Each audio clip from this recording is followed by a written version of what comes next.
Hi everyone. My name is Hi. Ariana Bintang Leslie, and very good evening to you guys.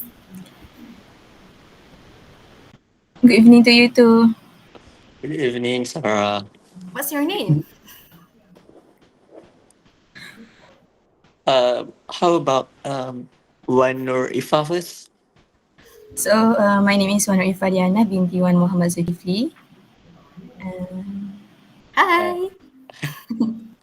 Hi, my name is Ahmad Firdaus bin Abdul Hazif. Oh, Hi, friends. My name is okay. So what are we my name is discussing Nur today? Aini Amban binti Jamal Abdul Nasir. So, what are we discussing today? I I think think we we are should going to discuss about uh, litter. very devices. literary devices. Yes. Oh, I know nothing about literary devices. Can you guys tell me a bit about this? Uh, I think from my personal view, it's actually an unseen components that give common writing styles a higher quality. Oh, okay. Let's jump in. Yay. Definition. So, what is the definition of literary devices? Ifa? Literary devices, it means that there are ways of taking writing beyond its straightforward literary meaning. There are techniques for helping guide the reader in how to read the piece. Literary devices encourage a reader to perceive and interpret the world in new ways by establishing or examining relationships between things. So basically, it's like a way the author try um, to express the way they write, supposedly in books or even in drama, the way the script plays. So it is how the words are going to reach out to the readers, uh, and I think it can help the readers to understand what the author or the writer is trying to express to say. Oh, all right. So, can someone tell me what is the importance of literary devices? Maybe Aini?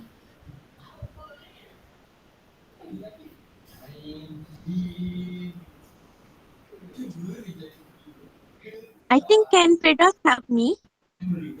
Yes, of course.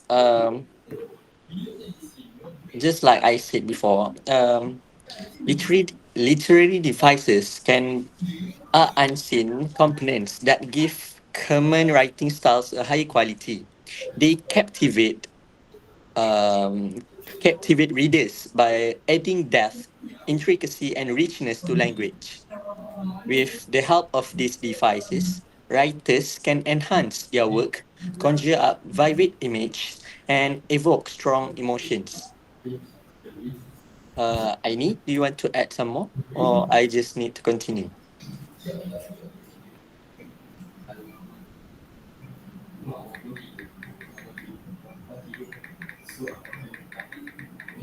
Mm, let's go to the second question. Okay, let's So, go. what is the best thing You can about just literary continue. devices?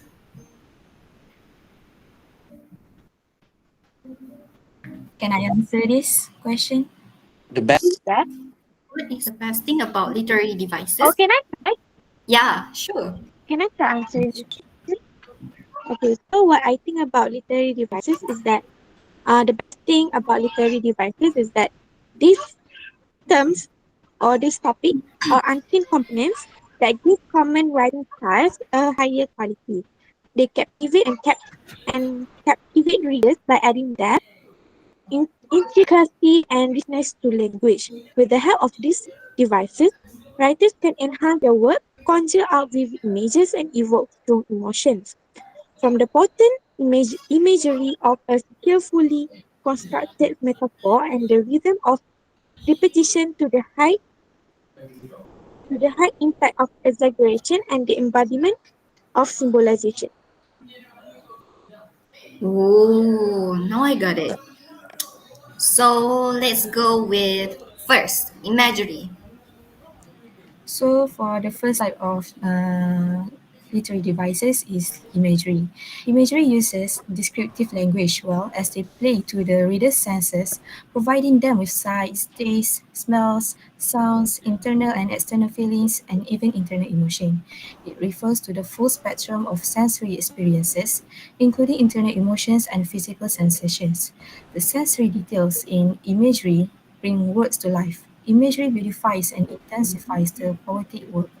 So, by using imagery in literature, the readers can understand how the background or how the character would look like in based on their imagination and from the help of the words used by the writer. There are several types of imagery. The first one is visual. It describes something the speaker or narrator of the poem sees. It may include colors, brightness, shapes, sizes, and patterns. So basically, it can be anything that can be visualized. For instance, when the writer is trying to describe how the character in her book looks like, he or she can write it as her face was online, her complexion fair, and her very dark, very black eyes appeared to glow. So, from this sentence, the reader can imagine how the character looks like. It may not be very accurate, but it still somehow stimulates their imagination. For the second type is auditory. It appeals to the reader's sense of hearing or sound. It may include music and other pleasant sounds, harsh noises, or silence. For example, the chirping of birds, glass shattering onto the floor, wave crashing onto the shore. So, using these words, the more the reader reads this line, they can instantly imagine how it sounds like. For instance, the chirping of birds. We all know how it will sound like. So, I think it will also stimulate their sense of hearing.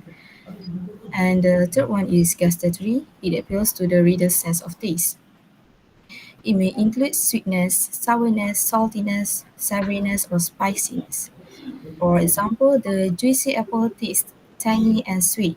Or the second one is the ice cream tastes as refreshing as a dip in the pool on a hot day. So when we read the line, we imagine how when on a scorching hot day and we get a cup of ice cream, a cone of ice cream. I, it will taste especially good, especially on that day, right? Yeah.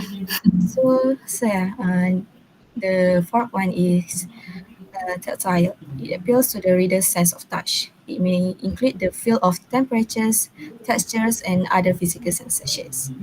For example, is the sun-baked bricks felt like crusty loaf of fresh bread straight off the oven.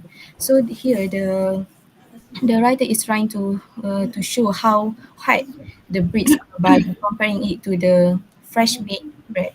So imagine the bread coming out of the oven and how hot it is. The heat is still there and yeah, it's very hot. So basically the tactile it stimulates everything that can be dealt with the skin. So, yeah, and the last one is olfactory. It appeals to the reader's sense of smell. It may include pleasant fragrances or off-putting odors. The examples is the air was filled with the sweet aroma of ripening peaches, mingled with the crisp scent of fresh cut grass. So we know that this is a quite long sentence to describe how the air smells like, right? But it helps the reader to imagine the environment the author is trying to show to express to the readers by putting many descriptive words in her sentence. So yeah, that's about imagery. Okay. Okay. For the next one is personification. I'm sure that every one of us here may have heard of this. Have you heard of this before? I think Yeah. no. I never heard of this I've word. heard of these terms before, but I do not really know the meaning. Yes, Um, could misinterpret the meaning of this personification. So I think you should explain more about this. Sure. So, what is personification? It gives human characteristics to inanimate objects and animals.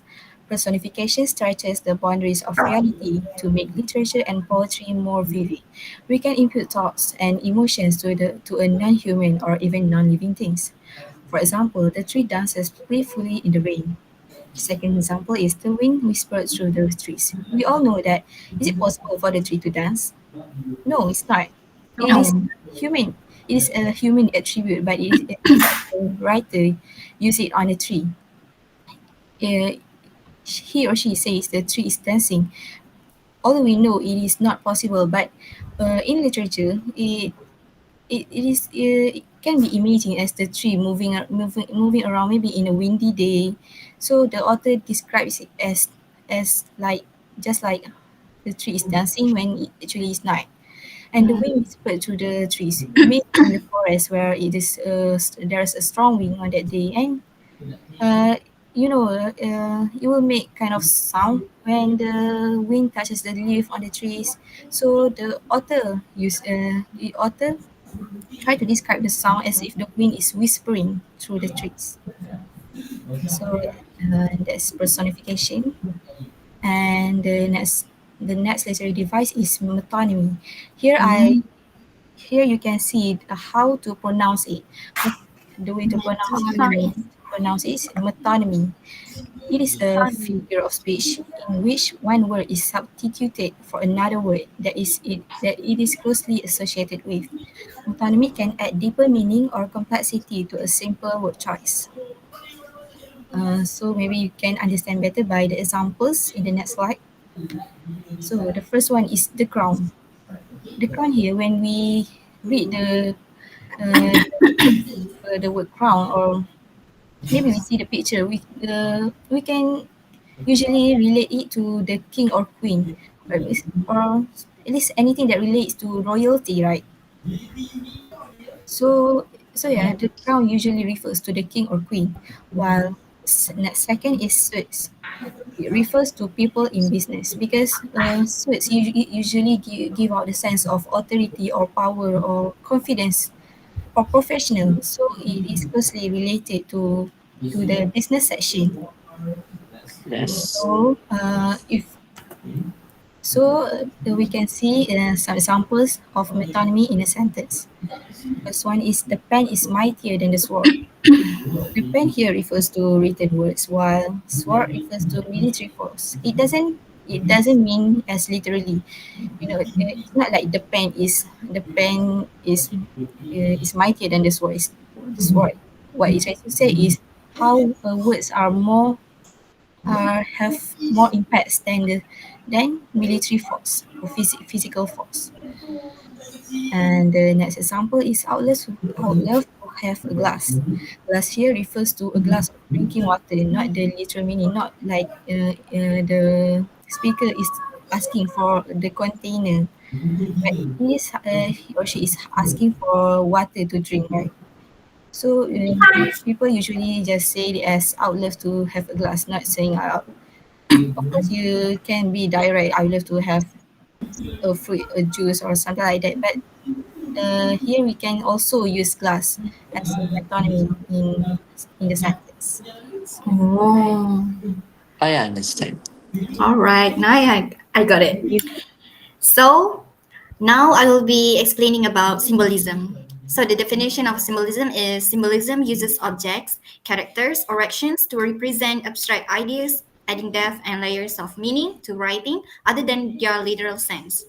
The effectiveness of symbolism often lies in its ability to evoke emotions, convey abstract ideas, and encourage readers to explore deeper levels of meaning in a literal work. For example, dove universally symbolizes peace. Second, red roses illustrate love.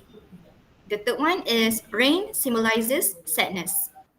So Mm. symbolism is not limited to literature only. It is only It is also prevalent in other forms of art, such as visual arts, music, and film, where objects, colors, or sounds can carry symbolic meanings beyond their literal representation.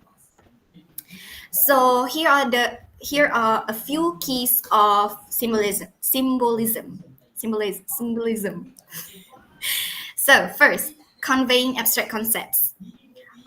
Symbols are frequently employed to convey abstract or intangible thoughts that would difficult to describe directly with words. They give readers a visual or sensory picture of concepts, making them more understandable. So, the second one, emotional impact. Symbols frequently have a deeper connotations than their exact definitions. A symbol's meaning might change depending on historical, cultural, or contextual elements.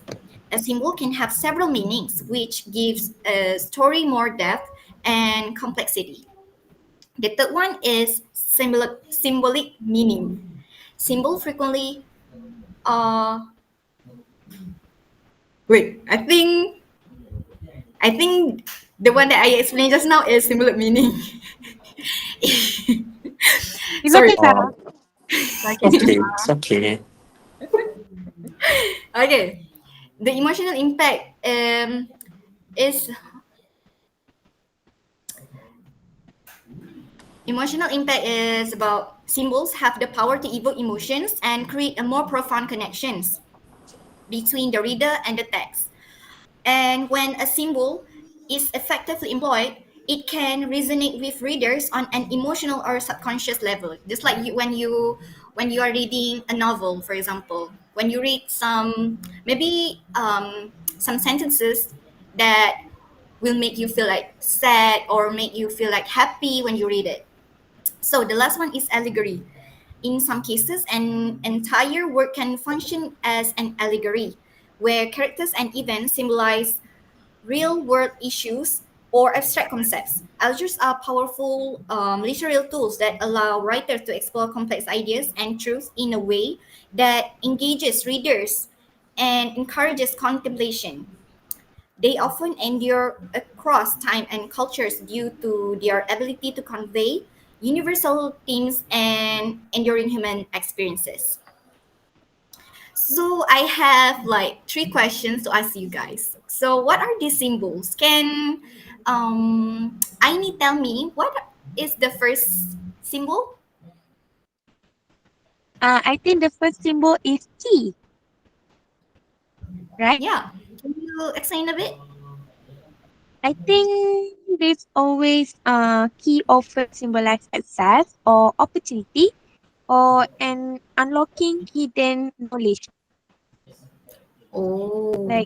Like for example, like finding an old key in a story might represent discovering a hidden book or a hidden truth or opening new possibilities. Oh. Thank you. So maybe Ifa, can you tell me about this book? Sure. Writing is book usually represents knowledge, learning, or the power of words. For example, in a story, a character receiving a book as a gift might symbolize the sharing of wisdom or the start of a new chapter in their life. So that's it. Okay, thank you. And Fear, can you help me with this one? I think it's a bulb and dark. I know. Yes, of course.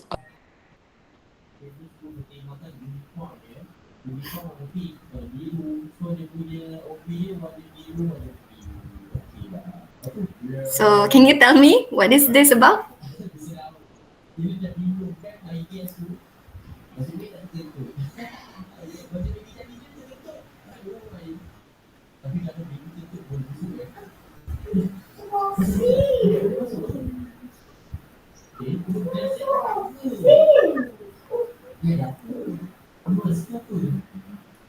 Maybe I can answer instead.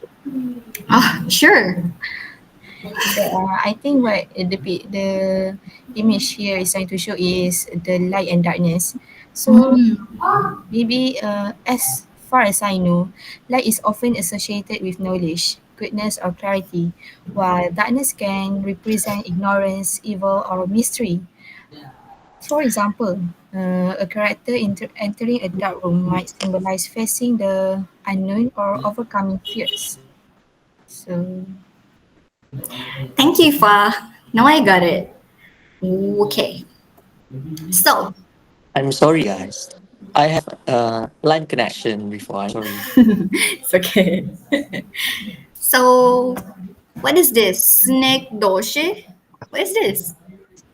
this one is pronounced as synecdoche. Oh, synecdoche. Synecdoche, Sarah.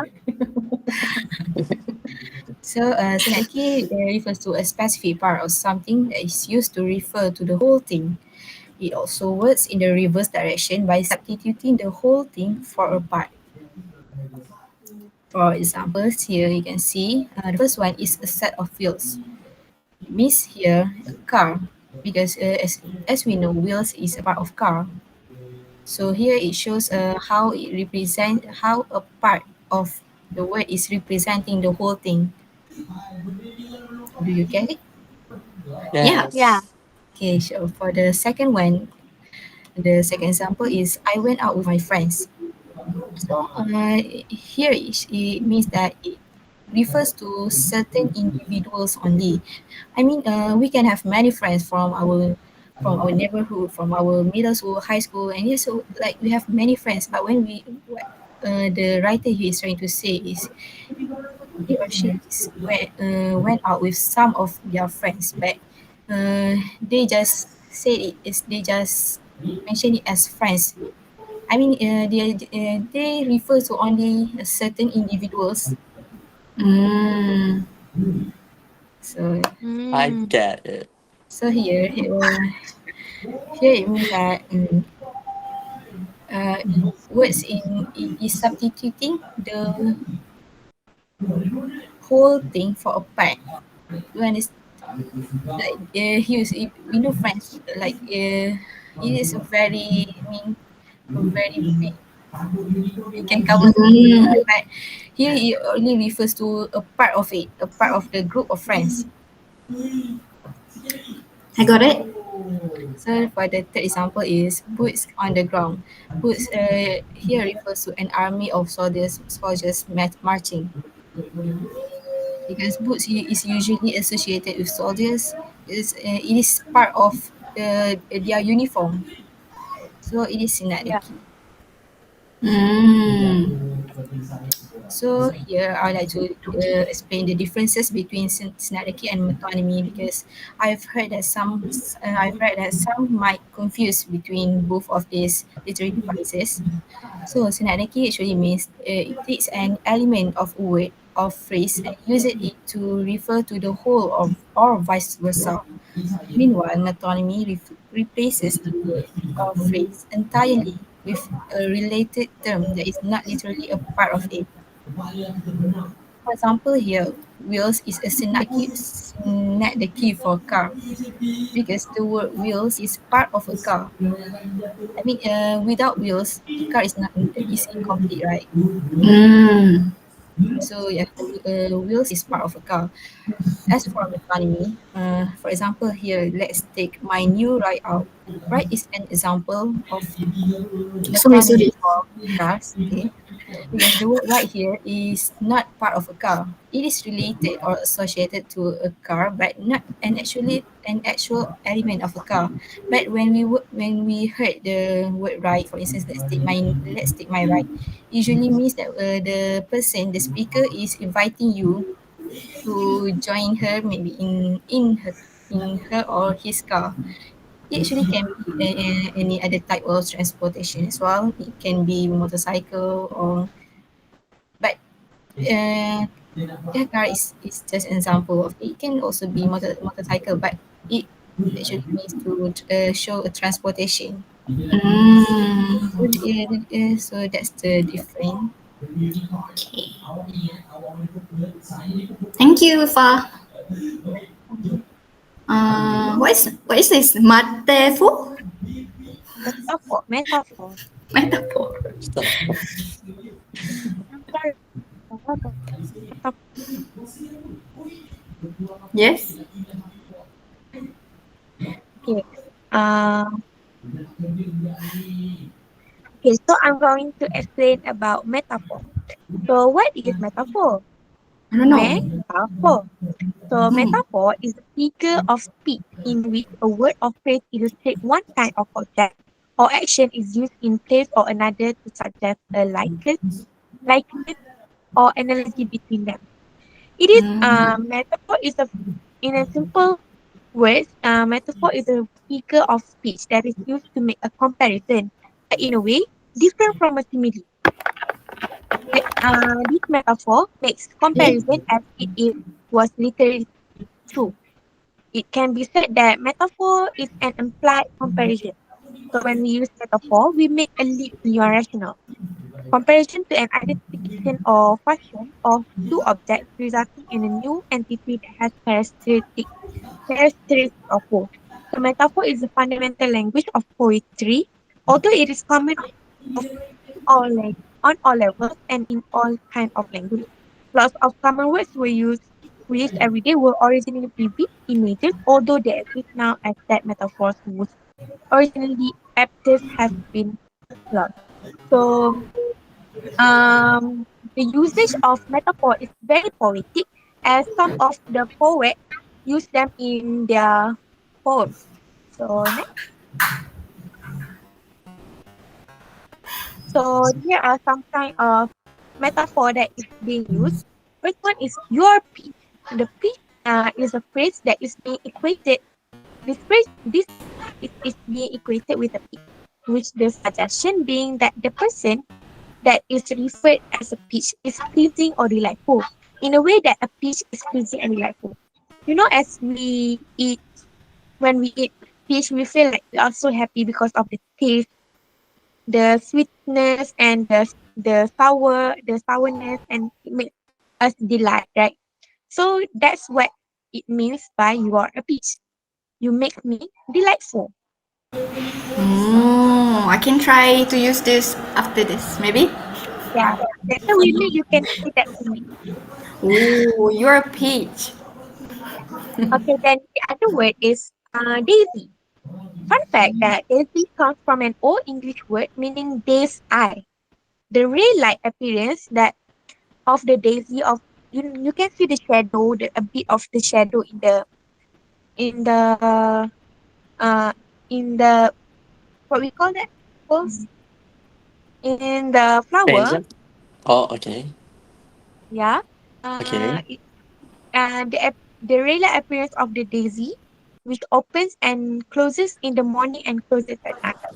So Oh. it's like when it in the day it will open like an eye.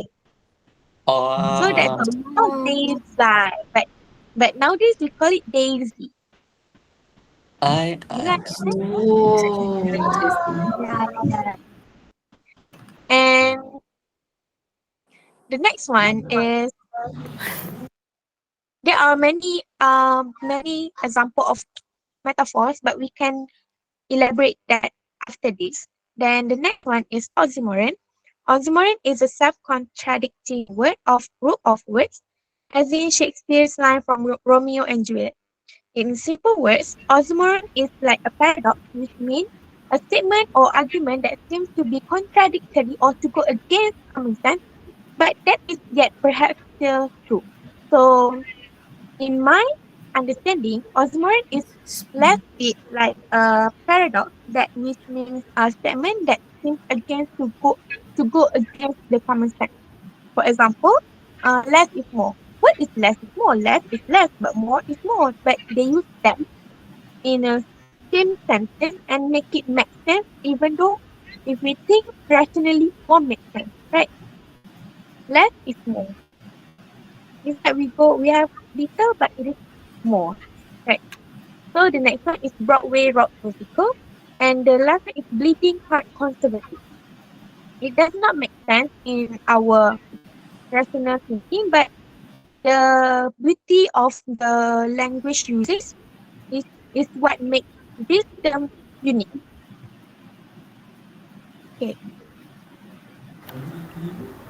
I understood. So we Okay. go to the next slide. Simile. So a simile is a figure of speech in which two different things are compared by highlighting a similarity between them, usually using the words like or as. The purpose of a simile is to create a vivid and more easily understandable description by drawing a connection between something familiar and something less familiar. Similes are a form of analogy emphasizing a particular characteristic or quality shared between the two entities being compared. So, can you guys guess what is the first simile? I mean, the two, I mean, what do we call this? Graphics? Um, Cannot. as quiet as a Uh, mice. I want, As a yeah. You want? quiet as mice. It's a mouse and someone said quiet. Quiet as a mouse. As silent as a mouse. What? I'm not sure. As what? As, As quiet as a mouse. That's uh, it. Oh, So, the second simile is as strong as an ox. uh, uh, Oh, Okay, so I'm going to tell you about the components of a simile. First, comparison. Comparison. Similes compare two different things in some way using terms like or as makes this connection clear. These words let the reader know that a comparison is being made. For example, like as happy as a lark. Like uh, you can compare like happy lark like that. So, second, enhanced description. Similes provide descriptions a reader-friendly frame of reference, which enhances the description. They enhance language's vibrancy, expressiveness, and relatability. For example, the athlete ran across the field swift as a deer, not a Taylor Swift. Not Taylor Swift. really? Mm, Okay, the third one is expressiveness. Similes are a tool for writers to convey emotions, attitudes, or qualities more effectively.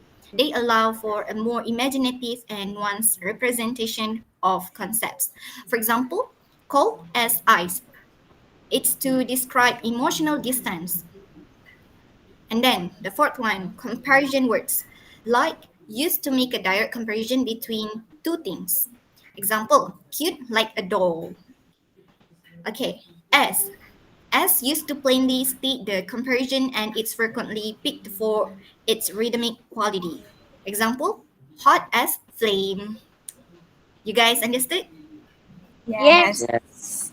yeah. Nine thirds. Okay. Okay, so now I'm going to tell you guys about Epiphany.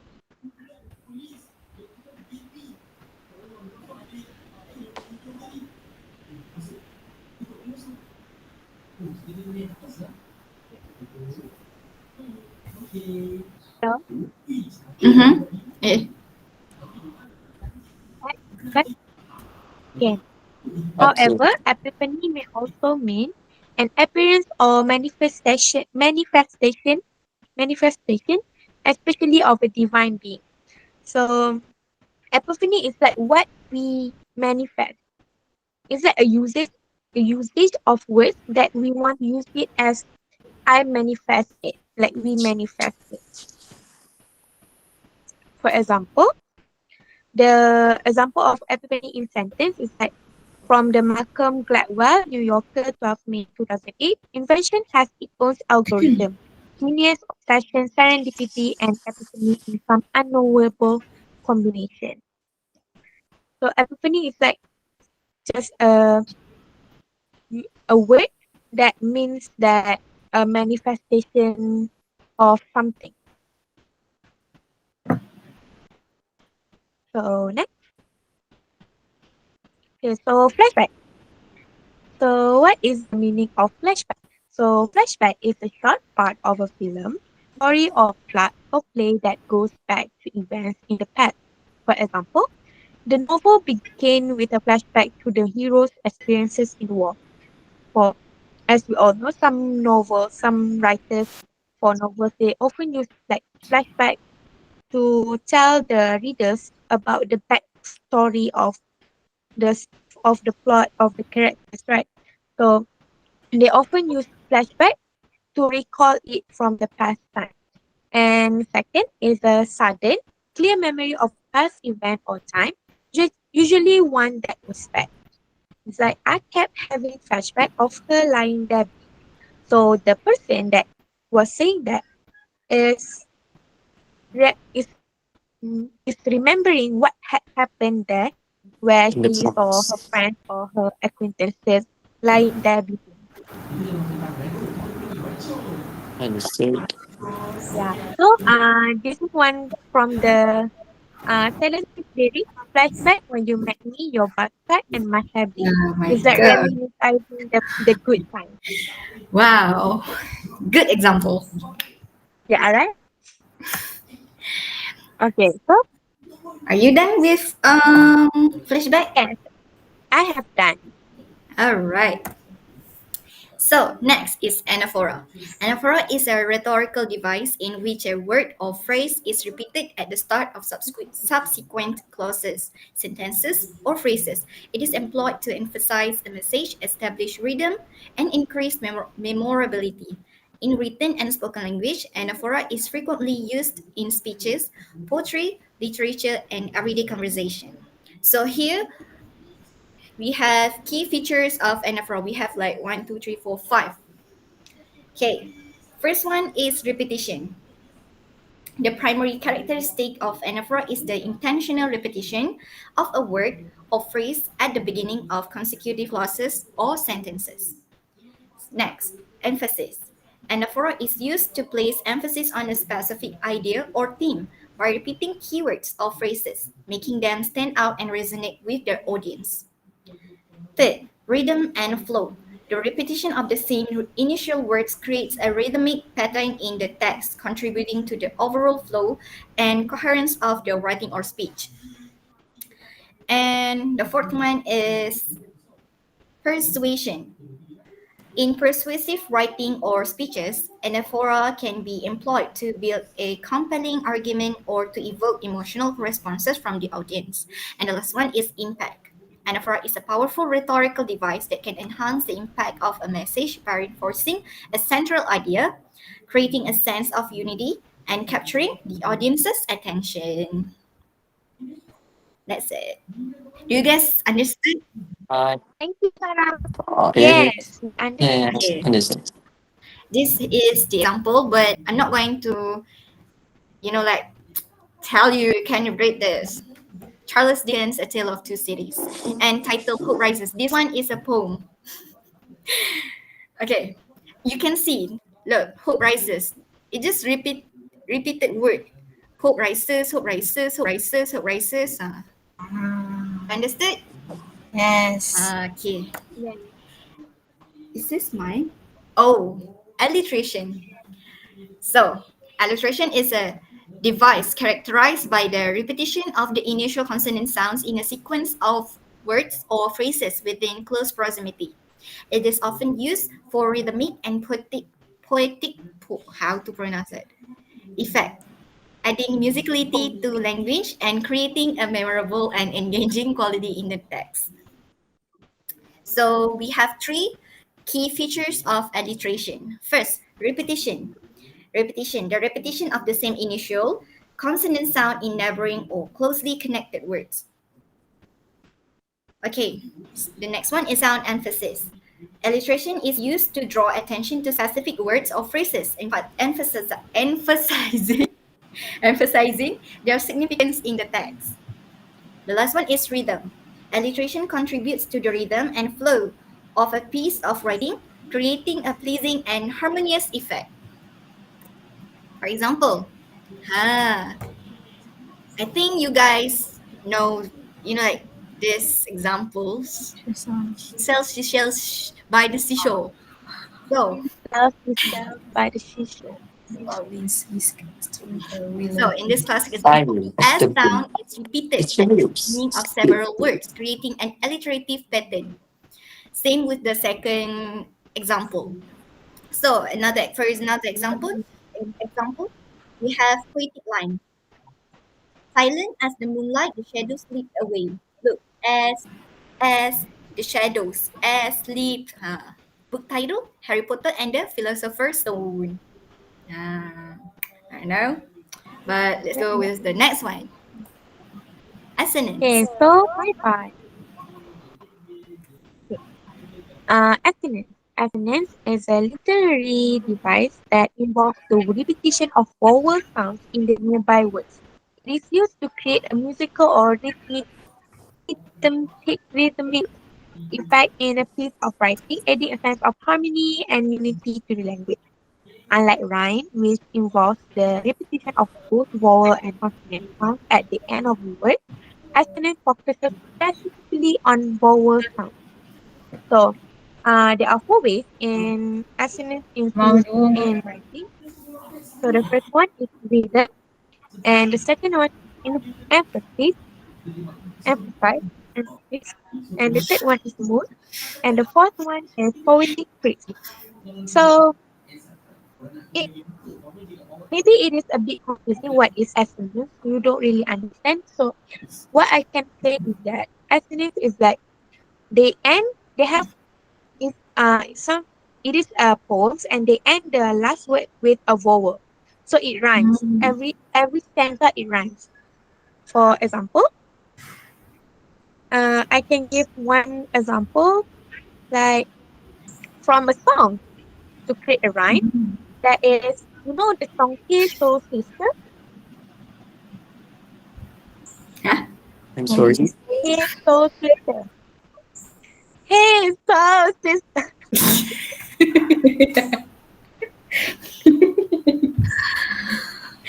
That's very Okay, kapchagi. can I tell you the lyrics?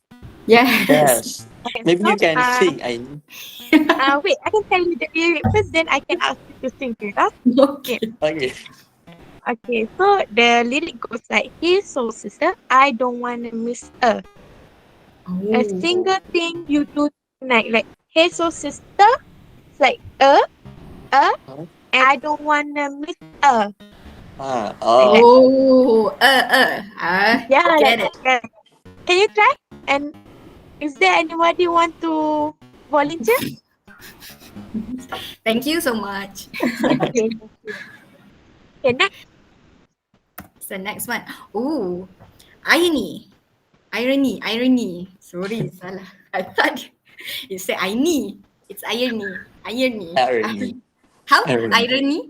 Irony. Yes. Okay. So, irony is a literary and rhetorical device where there is a discrepancy between what is said and what is meant, what is expected to happen and what actually happens, or between appearance and reality. It often involves a surprising or unexpected twist in the plot or a contradiction between what is stated and what is intended. Irony is a way that authors play with language to engage the reader or audience and provoke deeper thought. Okay, so we have several types of irony.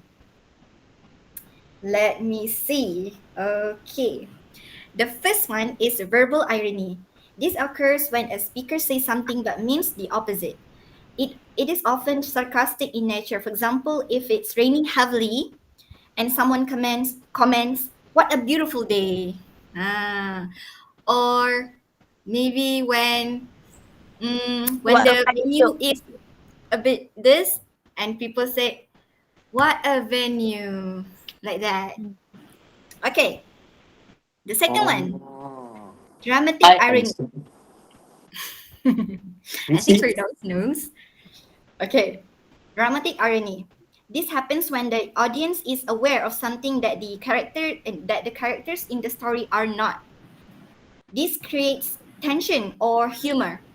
For instance, in a play, the audience might know a character's fate while the character remains unaware. For example, like when you watch a movie, and then it's not like it's not, like the ending of the movie, maybe the hero is died, but you guys always say that he will end up with this apa panggil? With the hero and heroine. Yeah. Heroine. Heroine. They marry and live happily Happily. ever after. Yeah, like Yes. Shrek and Fiona. Fiona. Third one, situational irony. Yes. Thank you. This occurs when there's a discrepancy between what is expected to happen and what actually happens, just like verbal irony. It often involves a twist in the plot that surprises the audience. For example, a fire station burning down is an ironic situation. Because why? Because it's impossible, quite impossible for a fire station to burn, because it's fire station. They are firefighter. Okay, irony is a powerful tool in literature, adding complexity to characters, situations, and themes. It encourages readers to think critically about the story and its underlying messages. So that's it from me. Oh, again, me, my part. Foreshadowing. Foreshadowing is a literary device used by authors to give hints or clues about what will happen later in the story. It is a way of preparing readers or audiences for events or developments that will occur in the narrative. Masuk. Someone wants to recite Quran already. Duduk.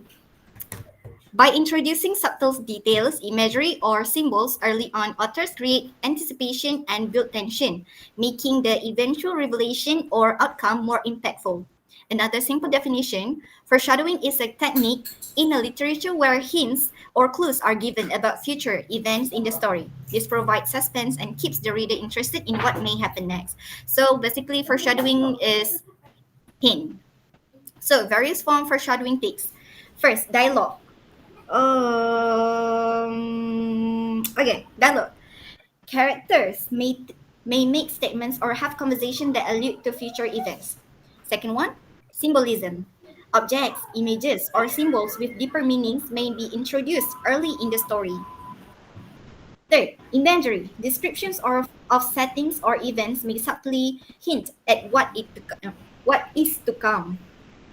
Okay, flashbacks or flashback or dreams. Sometimes glimpses of the future may be shown through a character's dreams or flashback. Narrative tone. The overall mood or tone of the narrative can foreshadow events. For example, a dark or ominous tone may suggest. For example, a dark or ominous tone may suggest upcoming conflicts. I think that's from me. That's all from me. Allah. I'm sorry. So let's move on to my presentation. So the first one is hyperbole. Hyperbole is a figure of speech in which exaggeration is used for emphasis or effect. It involves overstating or magnifying something beyond the bounds of reality to create a dramatic or humorous effect. Hyperbole is not meant to be taken literally. Instead, it is employed to emphasize a point, evoke strong feelings, or make a statement more memorable. Examples of hyperbole include I'm so hungry, I could eat a horse. Hungry and horse. So to emphasize that we are truly hungry and we are hungry, so Something. we like to emphasize that we are hungry so we can eat a horse in order to make sure that our stomach will full with Wow. foods. So the second example is she has a million things to do. Million things to do. Explain that there are many tasks that she needed to be completed. So the million things refer to many things, many tasks. I've told you 1,000 times. This sentence explain that I've told you the person is keep repeating the same mistake. So he keep repeating the words that um keep repeating the words that um he has told him that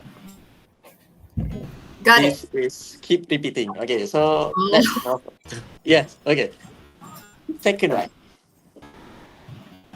onomatopoeia. Onomatopoeia is an act of Utopia? creating. Omo, omotoke? Omono, onomatopoeia. Onomatopoeia. Okay. Poeia. Onomatopoeia. Okay, is an act of creating or using words that include sounds that are similar to the noises the words refer to. Onomatopoeia is also the use of or creation of a word that phonetically imitates, resembles, or suggests the sound that it describes. Such a word itself is also called an onomatopoeia. Common onomatopoeias include animal noises such as oink. Oink is for pig. Meow is for cat. Roar is for dinosaur. And chirp. Chirp is for birds. So the four types of onomatopoeia is the first one is real words that sound like real things. I thought Meow. mink is for cat. What? I'm sorry. I thought Pardon. I thought oink for cat, but now I know meow for cat. Thank you. Maybe How your do you cat know, at Sarah? home. No, Sarah. Okay. It's always meow. Oh, maybe I met a wrong meow before. So the second one is real words made to evoke the sound of real things. Meow. So meow, we know it a cat. It is a cat. So the third one is made up words that sound like real things. So when I throw this thing, I What is throw that? this Yeah. thing, Oh my boom, god. Oh, boom, you almost made my boom, heart drop. Thank you. boom. That is the onomatopoeia, the Oh. sound that describe the action. So the fourth one is a series of letters that might make a raw sound. Mm. Okay. So let's move on to Juxtaposition. juxtaposition. Ah, No, juxtaposition. juxtaposition. Okay. Okay, juxtaposition is the act or an instant of placing two or more things side by side, often to compare or contrast or to create an interesting effect. The fact of two things being seen Baca or dulu Quran. placed close together with contrasting effect. By putting two separate concepts or objects next to each other, you create a contrast that shows the difference of similarity between them. Example of juxtaposition is ask not what your country can do for you. Ask what you can do for your country. Like that. So we Very are comparing. We are motivational. we can compare that different sentences have different meaning. So the second one, Batman and the Joker in Christopher Nolan's Dark Knight. Batman, Joker. Ask not what your country can do for you. Ask what you can do for your country. So the third one is the worlds of lost and found. Lost and found that differentiate, compare between words. Oh, that Like was a that. good I understand explanation. now. Thank you, Firdaus. By the way, Okay. ask not what your country do for you. Okay, so my turn. Hmm. So Consonants. consonant. Consonants. Wait, wait. I have a little problem. Okay, so Consonance is a literary device that involves the repetition of consonant sounds, especially at the end of the word, within close proximity in a line of text of all words. Unlike rhyme, which involves the repetition of both vowel and consonant, some consonance focuses specifically on the repetition of consonant sounds. So, from the previous slide, we learned about assonance. So now we are going to learn about consonant, which is the repetition that it ends with the consonant sounds. So, for example, the pitter patter of little feet. So we can see the feet consonant, T, the consonant. In this sentence, the Oh, repetition of the T sound in pitter and patter creates a rhythmic, rhythmic, rhythmic. rhythmic and Rhythm. rhythmic and musical quality. The consonant is often found in poetry, prose, and song lyrics, and it is effective use can enhance the auditory experience of skills of writing. So, yeah, Wow, very well explained. thank you. So, next slide. So Satire, the last one. The last satire. one is satire.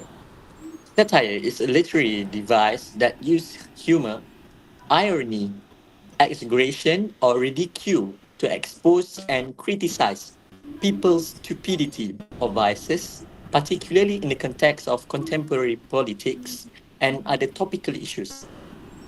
It is often used to expose corruption or critique policies, norms, or expectation.